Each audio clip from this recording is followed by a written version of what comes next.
Hello students, this is Rumana Ali working as a nursing tutor in Biyani Institute of Science and Management और मैं आपके सामने लेकर आई हूँ video lecture over documentation and reporting which is a part of nursing foundation का ही एक unit है हमारा documentation and reporting which is very important for the nursing staff purpose.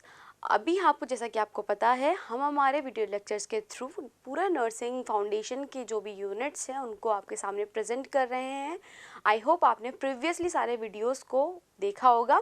Next unit पर हम लोग चलते हैं। उससे पहले हम लोग देखना चाहेंगे कि आज के वीडियो लेक्चर्स में हम लोग कौन कौन से पॉइंट्स हैं जो कि डिस्कस करने वाले हैं, तो वो मैंने यहाँ मेंशन किया है। तो आज के वीडियो लेक्चर्स में जो डॉक्यूमेंटेशन और रिपोर्टिंग से रिलेटेड पॉइंट्स को हम लोग कवर अप करेंगे which are documentation। सबसे पहले कि डॉक्यूमेंटेशन होता क्या है, then we will discuss about the purpose of documentation कि हम लोग क्या पर्पस है हमारा डॉक्यूमेंटेशन करने के पीछे। Then we will see the principles of documentation कि क्या क्या प्रिंसिपल्स होते हैं अगर हम लोग किसी भी चीज़ को डॉक्यूमेंट करके रखते हैं, उसके कंटेंट क्या होते हैं। फिर उसके बाद हम देखेंगे मेथड्स क्या हैं डॉक्यूमेंटेशन करने के। फिर हम लोग देखेंगे कि फॉर्मेट कौन सा यूज़ करते हैं which is varies according to the hospital policies और according to the health care centres. फिर हम लोग देखेंगे रिपोर्ट क्या होती है, जैसे कि हम लोग ने टॉपिक का नाम ही है documentation and reporting which both are different. तो हम लोग देखेंगे रिपोर्टिंग क्या है, देन हम लोग देखेंगे कि मेथड्स ऑफ रिपोर्टिंग क्या होता है। तो आज के वीडियो लेक्चर्स में यही है आपके लिए जो कि मेंशन हमने किया है। तो लेट्स स्टार्ट कि डॉक्यूमेंटेशन होता है क्या है। तो डॉक्यूमेंटेशन का इंट्रोडक्शन हम लोग ये बताते हैं कि documentation is a written legal records of all the relevant interaction with the client according to या फिर for his assessment, diagnosis, planning, evaluation और interventions। यानी कि डॉक्यूमेंटेशन वो लीगल रिकॉर्ड्स होते हैं जो कि हम लोग डॉक्यूमेंट करके रखते हैं, बना कर रखते हैं जो भी इंटरेक्शन हमारा क्लाइंट के साथ हुआ है, चाहे वो उसके असेसमेंट से रिलेटेड हो, चाहे वो उसके असेसमेंट के बाद उसकी प्लानिंग से रिलेटेड हो, या फिर जो भी हम लोग ने गोल बनाया है उसके लिए, या फिर हमने जो भी इंटरेक्शन उसके साथ किया है, जो भी इंटरवेंशन यानी कि जो भी ट्रीटमेंट हम लोग ने थेराप्यूटिकली या फिर सोशली अप्लाई किया है उस पर, और उसका क्या इवेल्युएशन निकला। मतलब कि ओवरऑल प्रोसीजर एक क्लाइंट के साथ जितना भी हमारा इंटरेक्शन बनता है, हम उसके साथ जो भी सारी चीज़ें करते हैं थेराप्यूटिकली और सोशली, वो सारी चीज़ें डॉक्यूमेंटेशन के अंदर हम लोग बंच करके या फिर डॉक्यूमेंटेशन के अंदर कलेक्ट करके रखते हैं। उसी चीज़ को, इसी प्रोसीजर को हम लोग डॉक्यूमेंटेशन नाम देते हैं। डॉक्यूमेंटेशन हम लोग जो भी करते हैं वो हैंड रिटन भी हो सकता है, कंप्यूटराइज्ड भी हो सकता है। मतलब कि हमें अपना डॉक्यूमेंटेशन को या तो हम लोग हैंड रिटन फाइल में बनाकर पूरा डॉक्यूमेंट कर रहे हैं, या फिर हम लोग कंप्यूटराइज्ड हम लोग उसको डॉक्यूमेंट करके रख रहे हैं रिटन में।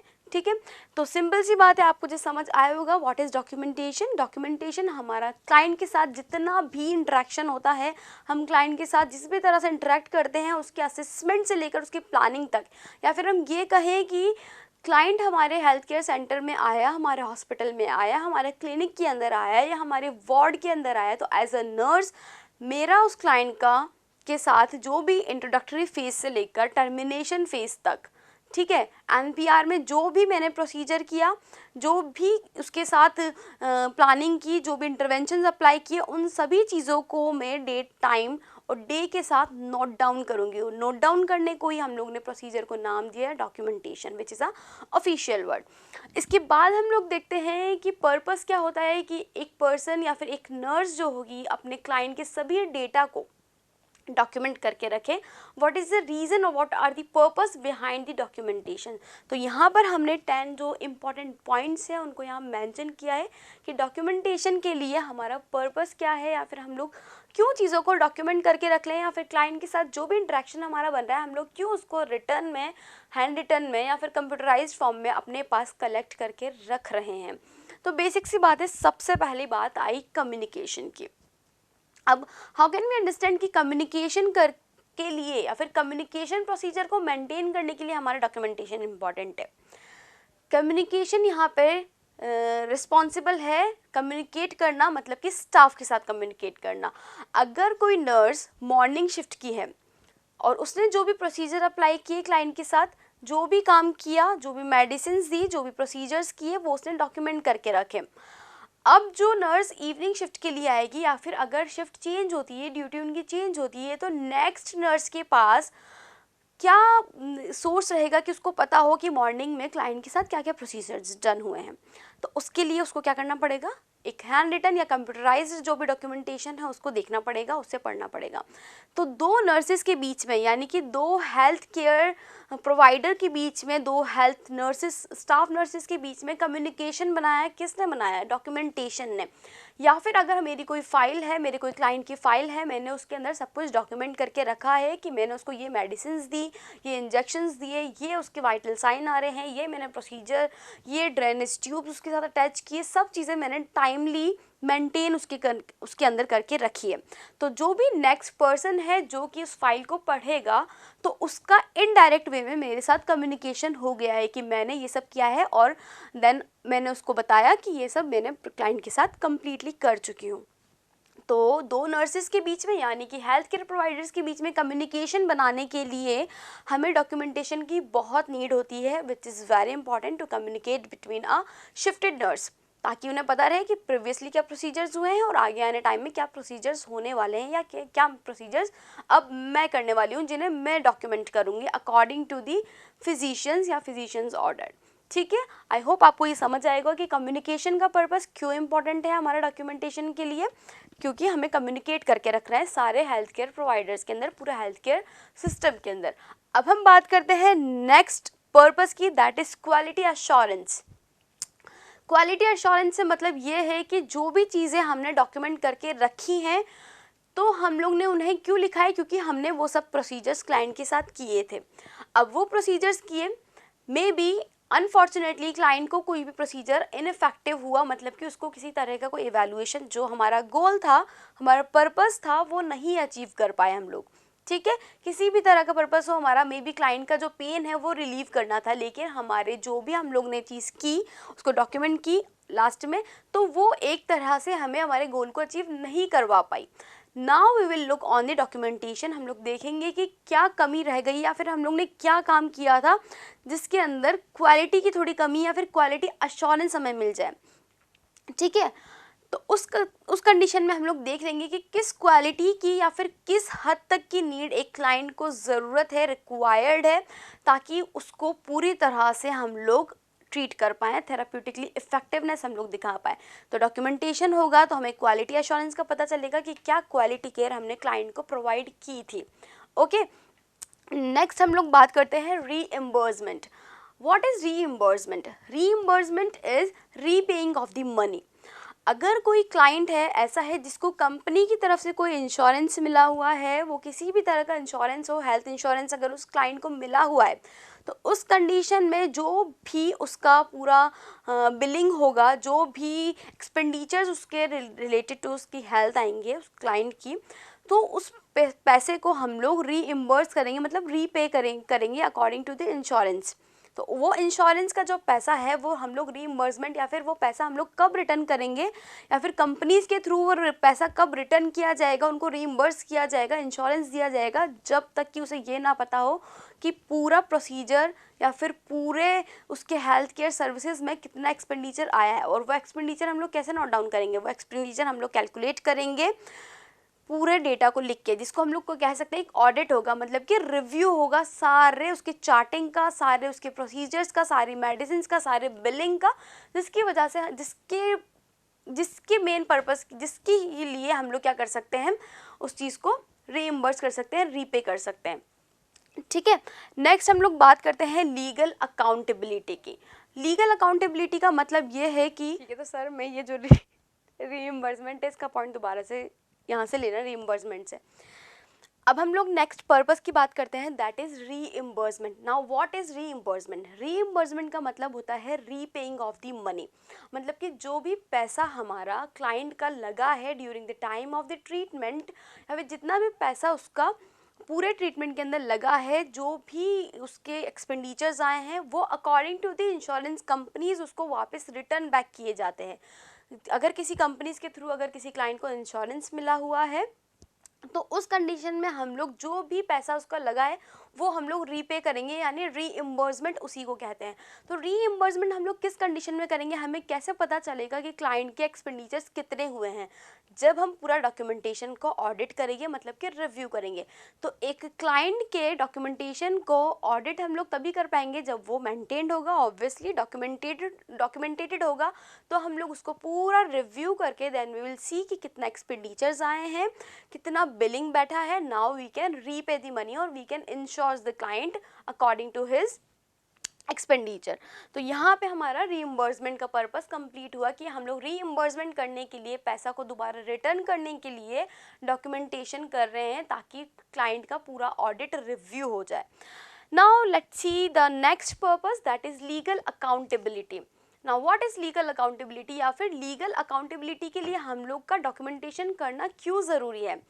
अगर किसी रीज़न से क्लाइंट का जो भी केस है या फिर क्लाइंट का जो भी ट्रीटमेंट चल रहा है वो एक लीगल अथॉरिटीज़ के अंदर आ रहा है, या फिर कोई भी इन्वेस्टिगेशंस में, या फिर किसी भी ऐसे कंडीशन में, मान लो कि कोई एक्सीडेंट केस हो या फिर कोई सुसाइडल टेंडेंसी हो, अटैम्प्ट हो, तो उस कंडीशन में जो भी ट्रीटमेंट होगा उसको हमें क्या करना पड़ेगा, लास्ट में कोर्ट के अंदर पेश करना पड़ेगा। तो लीगल अथॉरिटीज़ के अंदर अगर कोई भी चीज़ आ रही है तो उन सब क्लाइंट का ध्यान रखना और उन सब क्लाइंट की चीज़ों को डॉक्यूमेंट करते हुए चलना कि उसको ये डिजीज़ आया था, हमने उसके लिए ये सब ट्रीटमेंट किए हैं, ये उसका इवैल्यूएशन निकला है। तो उन सभी चीज़ों को लीगली बनाने के लिए हमारा डॉक्यूमेंटेशन ज़रूरी है ताकि जो भी है हम लोग उसको रिप्रेजेंट कर सकें इनटू दी कोर्ट। ठीक है, नेक्स्ट चीज़ आएगी रिसर्च। वेरी इंपॉर्टेंट थिंग कि पर्पस क्या है, रिसर्च करना। रिसर्च मतलब कि पता ही होगा आपको, किसी भी चीज़ को दोबारा से रीफाउंड करना। अगर हमारे पास कोई चीज़ डॉक्यूमेंटेटेड है, हम लोग ने कोई भी एक डिजीज़ से रिलेटेड पर्सन को ट्रीट किया और हमें पता है कि उस पर्सन को हम लोग ने क्या क्या मेडिसिन दी, क्या क्या थेराप्यूटिक हम लोग ने उसके साथ प्रोसीजर्स किए, और लास्ट में रिजल्ट ये निकला कि वो पेशेंट ट्रीट हो गया during some period of time, या फिर कुछ टाइम के बाद वो पर्सन ट्रीट हो चुका है। अब हमें उस बीमारी से रिलेटेड कोई भी साइन एंड सिम्टम्स हो, उसकी पैथोफिजियोलॉजी हो, उसके कॉजेज़ हो, उसका ट्रीटमेंट हो, उसका मैनेजमेंट हो, वो देखना हो, तो हम लोग क्या करेंगे, एक नर्स के थ्रू या फिर जो भी स्टूडेंट नर्स होंगे उनके थ्रू उनके ऊपर रिसर्च की जाएगी, उन डॉक्यूमेंटेशन को पढ़ा जाएगा, उनको रिव्यू किया जाएगा, रिव्यू ऑफ लिटरेचर होगा उसके अंदर, ताकि हम लोग क्या कर सकें, ये चीज़ देख सकें कि कौन सा बीमारी के लिए कौन सा ट्रीटमेंट नीडेड है और उसका इफ़ेक्ट किस टाइम के बाद आएगा, कौन सी मेडिसिन देने से कितना इफेक्ट बनेगा। तो इन सब चीज़ों को रिसर्च करने के लिए हम लोग यूज़ करते हैं डॉक्यूमेंटेशन का, क्योंकि जब चीज़ें डॉक्यूमेंटेड है, ऑलरेडी कुछ किया हुआ है, कोई सर्च आउट चीज़ें, उसी पे हम लोग रिसर्च कर सकते हैं। तो रिसर्च करने के लिए ऑलरेडी हमारे पास कोई डेटा होना चाहिए जो कि पहले से अवेलेबल हो। रिसर्च के बाद हम लोग नेक्स्ट पर्पस के पास चलते हैं, that is diagnostic and therapeutic order. Diagnostic and therapeutic order से मतलब ये है कि जो भी नर्स क्लाइंट के साथ डायग्नोस्टिक प्रोसीजर्स हो चाहे थेराप्यूटिक प्रोसीजर्स हो उनको कर रही है, तो उसके लिए एक नर्स खुद रिस्पॉन्सिबल है, या फिर वो ये मेंशन करेगी कि ये अकॉर्डिंग टू द फिजिशियन मैंने अप्लाई किया है क्लाइंट के ऊपर। ठीक है, तो नर्स का जो भी क्लाइंट का रिकॉर्ड होगा, यानी क्लाइंट का जो डॉक्यूमेंटेशन होगा, उसके अंदर वो सब चीज़ें लिखी होंगी जो एक नर्स ने डायग्नोस्टिक और थेराप्यूटिक पर्पस के लिए की हुई है, या फिर वो ऑर्डर्ड के अंदर था इसलिए एक नर्स ने उन्हें अप्लाई किया है। नेक्स्ट हम लोग बात करते हैं असेसमेंट की। असेसमेंट का मतलब होता है चीज़ों को वापस से चेकआउट करना, पूरा असेस करना, पूरा फाइंड आउट करना। तो उसके अंदर डॉक्यूमेंटेशन कैसे इंपॉर्टेंट है, डॉक्यूमेंटेशन उस कंडीशन में इसलिए इम्पॉर्टेंट है कि जब हमारे पास कोई भी चीज़ रिटर्न फॉर्म में है, कोई भी चीज़ हमारे पास डेटा कलेक्टेड है, तो हम लोग उसको असेस करके ये चेकआउट कर सकते हैं। अगर क्लाइंट का कोई भी डेटा है, उसका पूरा प्रोसीजर उसमें लिखा है, तो हम लोग ने ये देखा कि क्या थेराप्यूटिक इफेक्टिवनेस आई थी, कितने टाइम में पेशेंट ट्रीट हुआ था, उसको क्या क्या प्रॉब्लम्स फेस करनी पड़ी थी, हम लोग ने कौन कौन से मेडिकल मैनेजमेंट हो या सर्जिकल मैनेजमेंट हो वो उसके साथ किए थे, कौन कौन से उसको ड्रेनेज या फिर ट्यूबिंग्स या फिर catheterization whatever it is हम लोगों ने उसके साथ अप्लाई किया था। तो असेस करना क्लाइंट की बीमारी से रिलेटेड उस कंडीशन को, उसके लिए हमारा डॉक्यूमेंटेशन बहुत ज़रूरी है और बहुत इंपॉर्टेंट पर्पस लेके है हमारा असेसमेंट, जिसके थ्रू हम लोग डॉक्यूमेंटेशन हुआ तो हम लोग चीज़ों को असेस कर सकते हैं, फाइंड आउट कर सकते हैं। अब हम लोग नेक्स्ट बात करते हैं पर्पस की, दैट इज़ प्लानिंग। प्लानिंग के लिए हमारा डॉक्यूमेंटेशन क्यों नीडेड है? जो भी क्लाइंट के हम लोग ने बताया कि असेसमेंट से लेकर इवैल्यूएशन तक का सारा डेटा हम लोग डॉक्यूमेंट करते हैं। अगर हम लोग ने क्लाइंट के वाइटल्स देखे, वाइटल्स को हम लोग ने चेक करके जल्दी से डॉक्यूमेंट किया, तो उस कंडीशन में भी हमें क्या हुआ, सब चीज़ें डॉक्यूमेंटेड मिल गई। अब हमें प्लानिंग करने के लिए बहुत ही इजीली एक फॉर्मेट मिल चुका है कि इस तरह से वाइटल डिस्टर्ब आ रहे हैं, तो अब हमें इसके लिए ये चीज़ें करनी पड़ेंगी। ठीक है, अ नर्स कांट बहुत टाइम तक उन चीज़ों को याद नहीं रख सकती टिप्स के ऊपर हर एक पेशेंट का, लेकिन हर एक पेशेंट की फाइल खोल के वो दोबारा से रिकॉल कर सकती है कि इसका ये सब प्रॉब्लम आया था। तो एक रिकॉलिंग के लिए, एक ईजी कन्वीनियंट प्रोसीजर्स को अप्लाई करवाने के लिए, प्लानिंग बनाने के लिए, ताकि नर्स क्या है डिसीजन को बना सके हर एक क्लाइंट की प्रॉब्लम के अकॉर्डिंग, और उसको ये चीज़ें लिखी हुई उसके पास रहे कि क्या प्रॉब्लम उसके क्लाइंट को आ रही थी, अब उसको इसके लिए क्या प्लानिंग करनी है। तो प्लानिंग करने के लिए हमारे पास वो चीज़ें होनी चाहिए कि जो प्रॉब्लम थी हमारी, तो प्रॉब्लम्स को एक मेंशन फॉर्म में, एक डॉक्यूमेंटेड फॉर्म में अगर हम लोग रखते हैं तो हमारी प्लानिंग क्या होगी, एक्यूरेट होगी, इफेक्टिव होगी। ठीक है, तो ये पर्पस था हमारा डॉक्यूमेंटेशन का। नेक्स्ट हम लोग चलते हैं डिसीजन एनालिसिस के ऊपर। डिसीजन एनालिसिस का मतलब है जो भी हम लोगों ने काम किया, जो भी हम लोग ने डिसीजन हमारा बनाया, जो भी हम लोग ने प्रोसीजर किया, उसको एनालाइज करना, उसको चेकआउट करना। मतलब कि अगर क्लाइंट इन सम कंडीशन वापस से इफेक्टिव अगर प्रोसीजर डन नहीं हुआ है, ट्रीट वो नहीं हुआ है, तो हम लोग दोबारा से अपने डिसीजन को एनालाइज कर सकते हैं कि हम लोग ने क्या किया था क्लाइंट के साथ और किस रीज़न की वजह से या फिर किस चीज़ में कमी आने की वजह से उसको इफेक्टिवनेस नहीं दिख पाई है। And the last one is education. Education purpose के लिए हम लोग डॉक्यूमेंटेशन करते हैं ताकि जो भी नर्सिंग स्टाफ है या फिर जो भी स्टूडेंट नर्स हैं या फिर जो भी मेडिकल स्टूडेंट्स हैं उसको as a tool, educational tool वो यूज़ कर सकें रिसर्च पर्पस के लिए, एजुकेशन के लिए, उसको वापस से रिकॉल करने के लिए, लिटरेचर को रिव्यू करने के लिए, डिजीज़ के ऊपर कोई भी एक अपना पॉइंट आउट, उसकी प्रॉब्लम सॉल्विंग स्टेटमेंट देने के लिए, इन सब चीज़ों के लिए, एजुकेशन पर्पस के लिए हमारा डॉक्यूमेंटेशन बहुत ही ज़रूरी होता है। तो ये सारे थे डॉक्यूमेंटेशन के पर्पस। आई होप आप सभी को समझ आया होगा। ठीक है, चलिए बात कर लेते हैं अब हमारे प्रिंसिपल्स ऑफ डॉक्यूमेंटेशन की। जो भी डॉक्यूमेंटेशन हम लोग कर रहे हैं, जिस भी पर्पस से आप कर रहे हो, जैसे कि आपने पर्पस देखे हैं, अगर डॉक्यूमेंटेशन हुआ तो क्या क्या प्रिंसिपल्स हैं कि हम चीज़ों को डॉक्यूमेंट किस तरह से रखें, क्या क्या उसके रूल्स रेगुलेशंस होते हैं। ठीक है, तो यहाँ पे हम लोग ने ये पॉइंट्स आपके सामने मेंशन किए हैं। सबसे पहले लिखा है डेट एंड टाइम, कि पहला प्रिंसिपल है विच इज़ वेरी इंपॉर्टेंट कि हमारा डॉक्यूमेंटेशन हो वो according to the date and time जा रहा हो, कि जो डेट है हमारी उसी टाइम हम लोग जो भी प्रोसीजर हुआ है उसी डेट को हम लोग डॉक्यूमेंट करें और टाइमली करें। साथ ही साथ जो भी डॉक्यूमेंटेशन हो रहा है, जो भी टाइम हम लोग मेंशन कर रहे हैं वो कन्वेंशनल मैनर में हो, लाइक 9 AM to 3 PM, ये कन्वेंशनल मैनर के अंदर हमारा जो भी टाइम हम लोग मेंशन कर रहे हैं वो होना चाहिए। पर्पस हमारा यही होता है प्रिंसिपल्स के अकॉर्डिंग।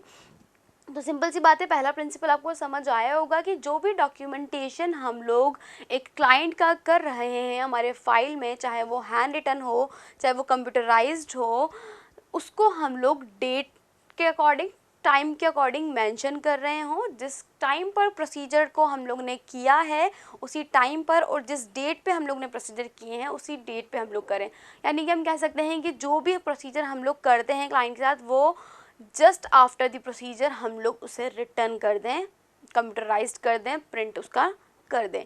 ठीक है, तो प्रिंसिपल फर्स्ट कंप्लीट होता है डेट एंड टाइम के साथ। नेक्स्ट हम लोग देखते हैं करेक्ट स्पेलिंग। ऑब्वियसली अगर हम लोग कोई भी चीज़ को मेंशन कर रहे हैं, किसी भी चीज़ को डॉक्यूमेंट करके रख रहे हैं अपने पास, तो उसके अंदर करेक्ट स्पेलिंग का होना ज़रूरी है। अगर आप पर्सनल किसी भी चीज़ को डॉक्यूमेंट करते हैं then there is no need to any correct spelling, because वो सिर्फ आप पढ़ रहे हैं, वो सिर्फ आपके अंडरस्टैंडिंग के अकॉर्डिंग है। लेकिन अगर कोई चीज़ ऐसी है जिसके लिए आपको दूसरों से भी कम्युनिकेट करना पड़ रहा है, या वो सिर्फ आपसे लिंक नहीं करते हुए पूरे अलग अलग डायनेमिक लेवल पर लिंक कर रही है, जैसे कि एक क्लाइंट की जो रिपोर्ट होगी, क्लाइंट का जो डॉक्यूमेंटेशन होगा, वो सिर्फ एक पर्टिकुलर नर्स के लिए नहीं बल्कि हर एक हेल्थ केयर सर्विसेज डिपार्टमेंट के अंदर इम्पॉर्टेंट रोल प्ले करेगा, जहाँ से भी रिलेटेड क्लाइंट का ट्रीटमेंट हो रहा है। तो उसके लिए आपका करेक्ट स्पेलिंग का होना, वहाँ पर आपकी स्पेलिंग्स को एकदम करेक्ट एक्यूरेट फॉर्म में रखना, ताकि रीडिंग के लिए जो भी पर्सन उसको पढ़ता है उसके लिए कम्युनिकेशन प्रॉपर हो जाए। ठीक है, नेक्स्ट हम लोग बात करते हैं अप्रोप्रिएटनेस। अप्रोप्रिएटनेस से मतलब है कि जो भी हम लोग डॉक्यूमेंटेशन बना रहे हैं हमारा वो रिलेवेंट हो अकॉर्डिंग टू द क्लाइंट वो रिलेवेंट करता हो, जो भी हम लोग लिख रहे हैं वो उसके ट्रीटमेंट से और हमारे क्लाइंट के साथ ही रिलेवेंट करे, पूरी तरह से उसके इंटरेक्शन को ही हम लोग उसके अंदर मेंशन कर रहे हैं। अप्रोप्रिएटली जो भी चीज़ें, जो भी नॉलेज, जो भी डेटा हमें चाहिए, सिर्फ उन्हीं को हम लोग डॉक्यूमेंट करके रख रहे हैं, apart from any other personal queries और एनी अदर पर्सनल आइडेंटिफिकेशन और एनी अदर पर्सनल नॉलेज। ठीक है, इसके बाद हम लोग बात करते हैं एक्यूरेसी की। एक्यूरेसी का मतलब होता है करेक्ट होना, किसी भी चीज़ का एक्यूरेट होना। अगर हम लोग जो भी डॉक्यूमेंटेशन कर रहे हैं वो हमारा जितने भी नोट्स उसके बन रहे हैं, हमारा 1 page, 2nd page, 3rd page, वो सारे एक्यूरेट हो, उनको हम लोग एकदम एक्यूरेसी के साथ लिखें कि जो हम लोग ने प्रोसीजर किया था वही हम लोग डॉक्यूमेंट कर रहे हैं, जिस टाइम पे हमने किया था, मतलब हर चीज़ से जो भी चीज़ें हैं हम लोग ने ऊपर पढ़ी उनकी एक्यूरेसी होना, उनका कम्प्लीटली एकदम क्लियर, एकदम साफ होना, एक्यूरेट होना बहुत इंपॉर्टेंट है, क्योंकि वो सब कुछ क्लाइंट के ट्रीटमेंट को रिप्रेजेंट कर रहा है और क्लाइंट के सारे प्रोसीजर्स को रिप्रेजेंट कर रहा है। और आपने पर्पस में देखा ही था, तो हम लोग उसको रिसर्च के लिए भी यूज़ कर रहे हैं, एजुकेशन के लिए भी यूज़ कर रहे हैं, तो एक्यूरेसी उसके लिए बहुत इंपॉर्टेंट है। अब हम बात करते हैं कंप्लीटनेस। अगर कोई भी चीज़, ऑब्वियसली अगर हम लोग कोई भी चीज़ डॉक्यूमेंट करके रख रहे हैं हमारे पास, तो उसका कंप्लीट होना बहुत ज़रूरी है। और एक क्लाइंट का अगर डॉक्यूमेंटेशन हो रहा है तो उसका कंप्लीट होना is very much needed. How? अगर एक नर्स है जो मॉर्निंग शिफ्ट की है, जैसे कि हम लोग ने पहले एग्जाम्पल देखा था, उसने चीज़ों को डॉक्यूमेंट किया और उसने जो भी अपने पूरे ड्यूटी आवर्स में जितना भी प्रोसीजर उसने किए उसको सिर्फ आधा ही डॉक्यूमेंट कर पाई है, आधा प्रोसीजर उसने अभी तक डॉक्यूमेंट नहीं किया है, और अपना उसका ड्यूटी की शिफ्टिंग का टाइम आ चुका है, नेक्स्ट नर्स ड्यूटी पे आ चुकी है, तो अब उसको ये नहीं पता कि क्या उसके साथ जो भी ऑर्डर्ड पेशेंट के लिए दिए गए थे, प्रिस्क्राइब्ड थे, वो पूरी तरह से हुए नहीं हुए। तो वो वहाँ से स्टार्ट करेगी जहाँ से डॉक्यूमेंटेशन छूटा है। ठीक है, तो डॉक्यूमेंटेशन कंप्लीट होगा तो प्रोसीजर भी एकदम कम्प्लीटली आगे फर्दरली प्रोसीड करेगा। तो इसके लिए डॉक्यूमेंटेशन का कंप्लीट होना, ताकि कम्युनिकेशन के अंदर, क्लाइंट के प्रोसीजर्स के अंदर किसी भी तरह का ऑब्स्ट्रक्शन नहीं आ पाए। नेक्स्ट चीज़ है यहाँ पर लिखी है हमने कंसाइज। डॉक्यूमेंटेशन को हम लोग पूरा पैराग्राफ वाइज नहीं लिखेंगे कि क्लाइंट के साथ सुबह ये हुआ था, बाद में ये किया, पूरा नहीं करके हम लोग उसको बहुत ही कंसाइज्ड मैनर में, ब्रेविटी के साथ लिखेंगे। मतलब कि एस मैनर में लिखेंगे। इस मैनर में लिखते हैं हम लोग कि जो भी पढ़ने वाला है उसको इजीली समझ भी आ रहा हो, कंक्लूजन भी पता चल रहा है और कंसाइज्ड फॉर्म हो, किसी भी तरह का लोडेड रिटर्न हम लोग नहीं लिखेंगे डॉक्यूमेंटेशन में। ठीक है, नेक्स्ट हम लोग बात करते हैं सीक्वेंस एंड टाइमलीनेस, कि हमारा जो डॉक्यूमेंटेशन होगा वो सीक्वेंस वाइज जाएगा। ऐसे नहीं मॉर्निंग का पूरा दिन की, अगर कोई नर्स थी तो मॉर्निंग का जो भी डॉक्यूमेंटेशन था वो इवनिंग में कर रही है, इवनिंग के जो भी प्रोसीजर्स थे वो मॉर्निंग में लिख रही है। नो, हम लोग सीक्वेंस कब बैठेगा? सीक्वेंस बैठेगा जब हम लोग टाइमली उस चीज़ों को कर रहे हैं। टाइमलीनेस मतलब कि प्रोसीजर डन हुआ, हम लोग ने इसको डॉक्यूमेंट किया, कोई भी क्लाइंट के साथ ट्रीटमेंट किया, हम लोग ने उसको लिखा, मेडिसिन दी, हम लोग ने उसको लिखा, हम लोग ने कोई ड्रेनेज ट्यूब लगाई, हम लोग ने उसको मेंशन किया। तो टाइमलीनेस मतलब कब आएगी? जब हम लोग कंटिन्यूअसली विदाउट एनी ऑब्स्ट्रक्शन उस चीज़ों को डॉक्यूमेंट करते हुए चल रहे हैं, तो उस चीज़ से हमारा सीक्वेंस भी बना रहेगा और हमारा टाइमलीनेस भी एक्यूरेट होगा। नेक्स्ट बात करते हैं करेक्शन की। जैसे कि एक्यूरेसी के अंदर हमने देखा था सब चीज़ें एक्यूरेट होना चाहिए, तो उसी में भी हम लोग ने करेक्शन, चाहे वो स्पेलिंग करेक्शन हो, चाहे से वो प्रोसीजर करेक्शन हो, जो भी चीज़ें हम लोग लिख रहे हैं एकदम करेक्ट होनी चाहिए, एक्यूरेट होनी चाहिए, और जो हुआ था उसी को हम लोग मेंशन कर रहे हैं। नेक्स्ट बात करते हैं ओमिशन की। ओमिशन का मतलब होता है ब्लैंक स्पेस नहीं छोड़ना है हमें किसी भी डॉक्यूमेंटेशन के अंदर। जैसे कि हम लोग हमारे नोट्स में कर देते हैं, ब्लैंक स्पेस छोड़ते हैं, तो हम लोग उसके लिए क्या करते हैं? हम लोग लिखते हैं PTO, प्लीज़ टर्न ओवर, या फिर हम लोग उसके अंदर डायगोनल या फिर हॉरिजॉन्टल लाइन उस पर बना देते हैं। तो उसी तरह से अगर हम लोग डॉक्यूमेंटेशन कर रहे हैं, अगर वो हेल्थ केयर फैसिलिटीज़ के अंदर है, हेल्थ केयर प्रोवाइडर्स के द्वारा किया गया है, तो ओमिशन, ब्लैंक स्पेस उसमें किसी भी तरह का नहीं रहेगा, क्योंकि वो ब्लैंक स्पेस नेक्स्ट जो भी पर्सन होगा जो उसको रीड करेगा उसके लिए एक कन्फ्यूजन क्रिएट कर देगा कि मे बी यहाँ पर कोई प्रोसीजर लिखने वाली थी मैम, या फिर इसके अंदर किसी भी तरह का कोई चीज़ छूटी हुई है जो शायद मेंशन होगी या फिर हो सकती थी।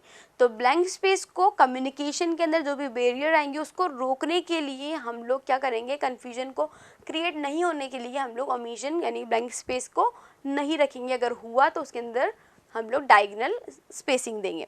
लास्ट है सिग्नेचर। सिग्नेचर हम लोग हर एक डॉक्यूमेंटेशन के बाद जो भी नर्स ने उसको डॉक्यूमेंट किया है या जिस भी हेल्थ केयर प्रोवाइडर के थ्रू वो चीज़ डॉक्यूमेंट की गई है, लिखी गई है, उसका सिग्नेचर वहाँ पर होना बहुत इंपॉर्टेंट है, क्योंकि वो सारा रिस्पॉन्सिबिलिटी लेगी उसके पूरे डॉक्यूमेंटेशन की, चाहे वो लीगल अकाउंटेबिलिटी के लिए हो या फिर क्वालिटी अश्योरेंस के लिए हो या कम्युनिकेशन के लिए हो। तो हर तरह से जो भी पर्सन रिस्पॉन्सिबल है उन्हें लिखने का, उसका वहाँ पर सिग्नेचर करना बहुत इंपॉर्टेंट होगा। तो ये सारी चीज़ें थी जो प्रिंसिपल में हमने देखी कि क्या प्रिंसिपल्स होंगे अगर हम चीज़ों को डॉक्यूमेंट कर रहे हैं, पेशेंट की जो भी रिलेवेंट इंटरेक्शन है उसको लिख कर रख रहे हैं, तो उसको हमें किस तरीके से लिखना है और क्या क्या ज़रूरतें या फिर क्या क्या रूल्स हम लोग मेंशन करेंगे, किस चीज़ों को हम लोग फॉलो करेंगे, वो सारे मेंशंस पॉइंट्स को हम लोग ने यहाँ पर एक्सप्लेन किया। ओके, तो नेक्स्ट हम लोग बात करते हैं कि क्या क्या कंटेंट्स होने चाहिए हमारे डॉक्यूमेंटेशन के अंदर, यानी कि हम लोग किन किन चीज़ों को डॉक्यूमेंट करके आखिर रखते हैं, कौन कौन से नोट्स या कौन कौन से पेपर या फिर कौन कौन सी हैंड रिटन चीज़ें या फिर कंप्यूटराइज्ड फाइल्स के जो भी पॉइंट्स होंगे वो हम लोग मेंशन करके रखेंगे। तो कंटेंट बहुत ही सिंपल और बेसिक सी चीज़ है जो आप लोग को यहाँ हम लोग ने मेंशन करके बताई है। जैसे कि एडमिशन नोट हम लोग उसमें रखेंगे कि किस डेट को किस टाइम पर पेशेंट एडमिट हुआ है, किस रीज़न से एडमिट हुआ है, किस फिजिशियन के अंदर उसे एडमिट किया गया है, किस डिजीज़ को लेकर वो आया है। ठीक है, उसके बाद चेंज ऑफ शिफ्ट नोट हम लोग लिखेंगे, मतलब कि नर्स जो है अपनी शिफ्ट चेंज कर रही है तो हम लोग पूरा उसको मेंशन करेंगे, पूरा उसके अंदर उसका ड्यूटी चार्ट हम लोग लगा के रखेंगे कि मॉर्निंग के टाइम में ये नर्स देख रही थी, देन ये नर्स आएंगी, तो सारा डॉक्यूमेंटेशन की चेंज ऑफ शिफ्ट नोट जो है हम लोग उस पर बना के रखेंगे। असेसमेंट नोट हम लोग उसमें लगाएंगे कि क्या क्या चीज़ें हम लोग ने असेस की हैं, क्या क्या हम लोग ने टेस्ट किए हैं, क्या क्या डायग्नोसिस आया है, किस तरह से हम लोग ने डेटा कलेक्ट किया असेसमेंट में। सब्जेक्टिव डेटा हम लोग लिखेंगे, ऑब्जेक्टिव डेटा हम लोग लिखेंगे, जो एक नर्स ने ऑब्जर्व किया वो ऑब्जेक्टिव, जो भी क्लाइंट ने हमें चीफ कंप्लेंट्स बताई वो होगी हमारी सब्जेक्टिव। प्रोग्रेस नोट हम लोग लगा के रखेंगे उसमें, ताकि ये देख सकें कि कितना प्रोग्रेस एक क्लाइंट लेकर चल रहा है। जैसे कि अगर वो पूरा टाइमली होगा, डेट के साथ होगा कि आज एडमिशन हुआ है तो आज से प्रोग्रेस नोट बनना स्टार्ट होगा कि आज वाइटल्स कितने थे, नेक्स्ट डे कितने हैं, नेक्स्ट आवर कितने हैं, पूरा मॉर्निंग में कितने थे, इवनिंग में कितने थे, पूरा प्रोग्रेस नोट हम लोग बना के रखेंगे। उसके बाद है ट्रांसफ़र एंड डिस्चार्ज नोट। अगर किसी कंडीशन की वजह से हम लोग ने क्लाइंट को ट्रांसफ़र किया है या फिर उसको डिस्चार्ज कर दिया है, ट्रांसफ़र होगा इन दी हॉस्पिटल, यानी इंडोर जो भी हम लोग चेंजेशन करेंगे, जैसे आईसीयू से हम लोग ने उसको जनरल वार्ड में शिफ्ट किया, जनरल से हम लोग ने उसको ऑपरेशन थिएटर में शिफ्ट किया, ये सारे होंगे ट्रांसफरेशन। और डिस्चार्ज मतलब कि हम लोग ने अपने हॉस्पिटल से उसको घर के लिए डिस्चार्ज करिए। रेफरल मतलब कि हम लोग उसको रेफ़र कर दिया है दूसरे हॉस्पिटल में। तो ये सारी चीज़ें भी हम लोग उसमें नोट डाउन करके रखेंगे। नेक्स्ट है हमारा कंटेंट, वो है क्लाइंट टीचिंग नोट। अगर हम लोग ने क्लाइंट को किसी भी तरह की हेल्थ एजुकेशन प्रोवाइड की है, उसको किसी तरह के टर्मिनेशन के टाइम पे या फिर during the time of admission, during the time of procedure, हमने उसको किसी भी तरह से जो भी चीज़ों को बताया है, उसको एजुकेशन दी, उसको टीचिंग दी है, वो सब चीज़ें भी हम लोग मेंशन करेंगे, चाहे वो उसके न्यूट्रिएंट्स से रिलेटेड हो, चाहे मेडिसिन कैसे लेनी है उससे रिलेटेड हो, चाहे उसकी बीमारी से रिलेटेड हो, उसके प्रोसीजर से रिलेटेड हो, उसके आफ्टर ट्रीटमेंट से रिलेटेड हो, जिस भी तरह की क्वेरीज एक क्लाइंट की होगी और जिस भी तरह से हम लोग उसको एजुकेट कर सकते हैं, अवेयर कर सकते हैं, वो सारी चीज़ें हम लोग उसमें लिखेंगे। सिम्टम्स नोट कि क्लाइंट के क्या क्या सिम्टम्स आ रहे हैं, ये सीक्वल वाइज नहीं है बट हम लोग समझ सकते हैं कि कौन कौन से कंटेंट उसके अंदर आ रहे हैं, कि मतलब क्लाइंट के क्या सिम्टम्स आ रहे हैं किसी बीमारी को लेकर।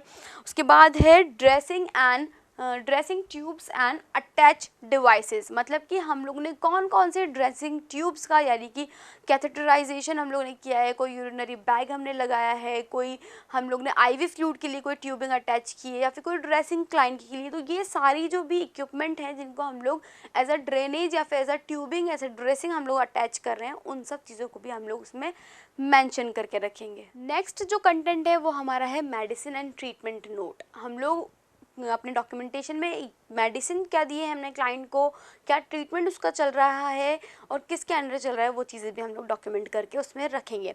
नेक्स्ट चीज़ है ऑब्जर्वेशन ऑफ साइकोलॉजिकल स्टेटस, उसका मेंटल लेवल, उसका साइकोलॉजिकल स्टेटस को भी हम लोग पूरा उसका ओरिएंटेशन हो, कॉन्शियसनेस हो, उसके रिफ्लेक्स हो, उसके मूवमेंट्स हो, उसका न्यूरोलॉजिकल स्टेटस हो, उन सब चीज़ों को भी हमें मेंशन करके लिखना है कि उसका साइकोलॉजिकल क्या डायमेंशन, क्या स्टेटस चल रहा है, उन चीज़ों को भी हम लोग ने डॉक्यूमेंटेशन के अंदर मेंशन किया है। उसके बाद है एक्टिविटी ऑफ डेली लिविंग, मतलब कि हम लोग ने क्लाइंट की वो डेली लिविंग्स यानी कि पूरा हर रूटीनली वो क्या क्या चीज़ें कर पा रहा है, यानी उसका जो भी डेली लिविंग प्रोसीजर्स हैं हम लोग उसको भी डॉक्यूमेंट करके रखेंगे। ऑक्यूपेशनल जो भी थेरेपी हम लोग क्लाइंट को दे रहे हैं, चाहे वो उसके मॉर्निंग से स्टार्ट होकर उसके लेट नाइट तक जो भी चीज़ें वो करता है डेली लिविंग में, जो भी सारे काम करता है, वो सब चीज़ें वो कर पा रहा है, नहीं कर पा रहा, वो हमारे द्वारा करवाई जा रही है, उन सब चीज़ों को भी हम लोग डॉक्यूमेंट करके रख रहे हैं। लास्ट में है सेफ्टी कंसर्न नोट, अगर किसी भी ऐसी कंडीशन में जहाँ पे लीगल अथॉरिटी चल रही हो या फिर कोई भी ऐसा प्रोसीजर जिसके लिए हमें सेफ्टी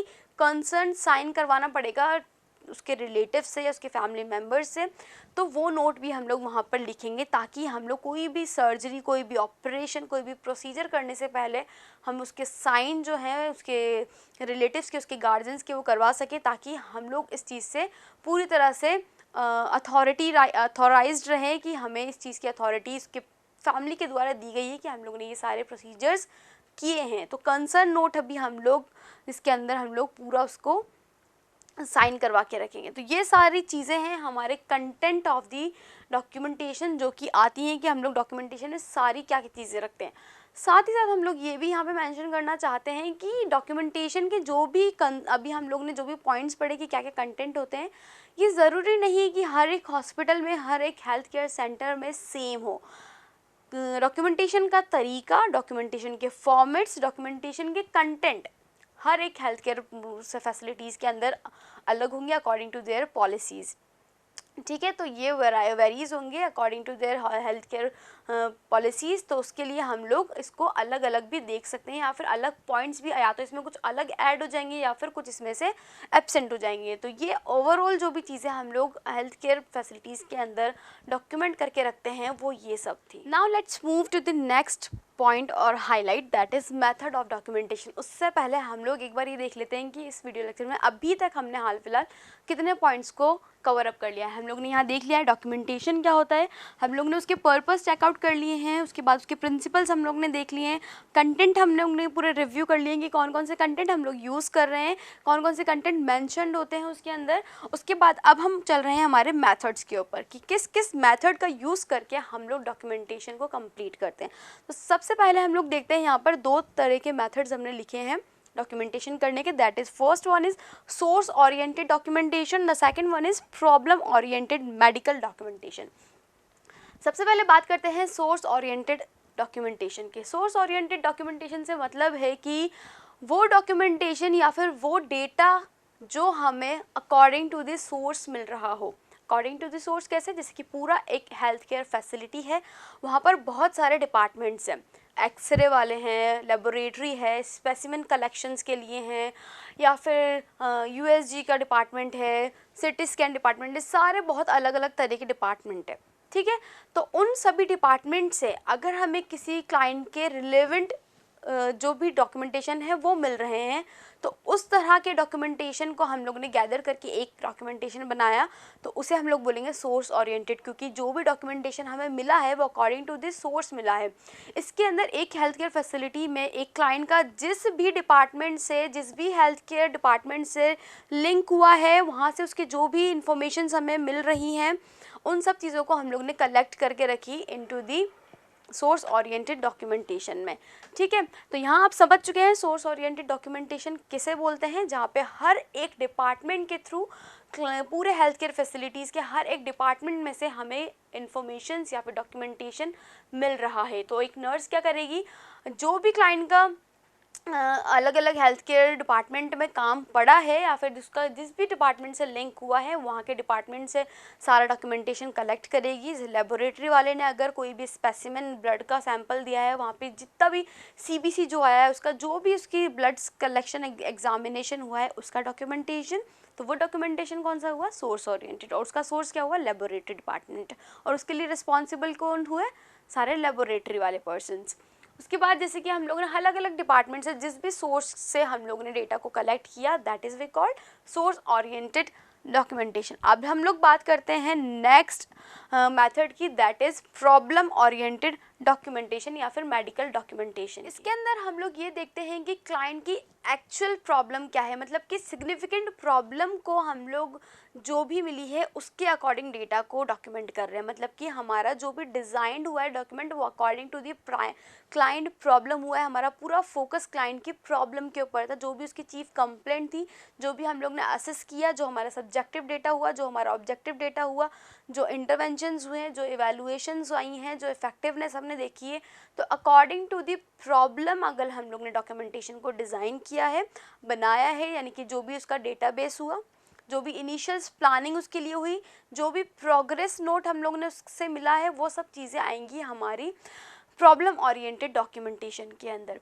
ठीक है, तो यहाँ पर आप लोग ने समझ चुके हैं कि कौन कौन से मेथड्स हैं जिनको हम लोग यूज़ करके चीज़ों को डॉक्यूमेंट करते हैं, फाइल को मेंटेन करते हैं, जिसके अंदर एक है सोर्स ओरिएंटेड, हर एक सोर्स से मिलने वाला, दूसरा है प्रॉब्लम ओरिएंटेड, जिसके अंदर हम लोग सारी डेटाबेस जो है उसका, जो भी हम लोग ने उसके लिए प्लानिंग की, उसकी मेन प्रॉब्लम क्या है वो, उसके लिए क्या क्या हम लोग ने इंटरवेंशंस किए, वो सब चीज़ें, उसका क्या इवैल्यूएशन निकला, क्या प्रोग्रेस नोट आया हमारे पास, वो सब चीज़ें हम लोग ने डॉक्यूमेंटेशन के मेथड के थ्रू हम लोग ने डॉक्यूमेंट की है।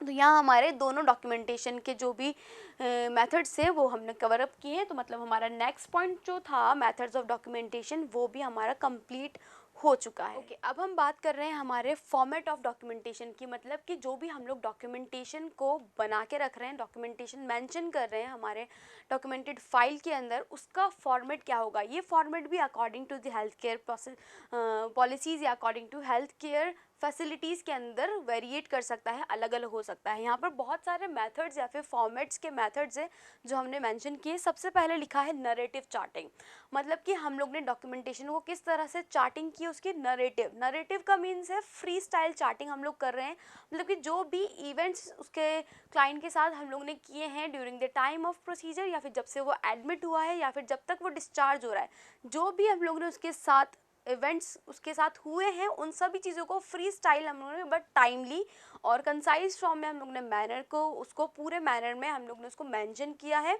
तो वो होगा नरेटिव चार्टिंग। नेक्स्ट हम लोग बात करते हैं प्रॉब्लम फोकस्ड चार्टिंग, मतलब कि नाम से पता चल रहा है जो भी हम लोग चार्टिंग या फिर जो भी हम लोग फॉर्मेट बना रहे हैं, डॉक्यूमेंट कर रहे हैं, वो प्रॉब्लम फोकस्ड है, मतलब हमारा मेन उसके ऊपर फोकस रहेगा हमारी प्रॉब्लम के ऊपर। इसके अंदर हम लोग दो टाइप से चार्टिंग करते हैं, that is APIE which stand for assessment, planning, intervention and evaluation. मतलब कि क्या असेसमेंट हमारा आया, क्या प्लानिंग की हम लोग ने उसके लिए, क्या इंटरवेंशन की, और लास्ट में क्या इवैल्यूएशन निकल कर आया। नेक्स्ट इसका दूसरा चार्टिंग का टाइप है, दैट इज SOAP।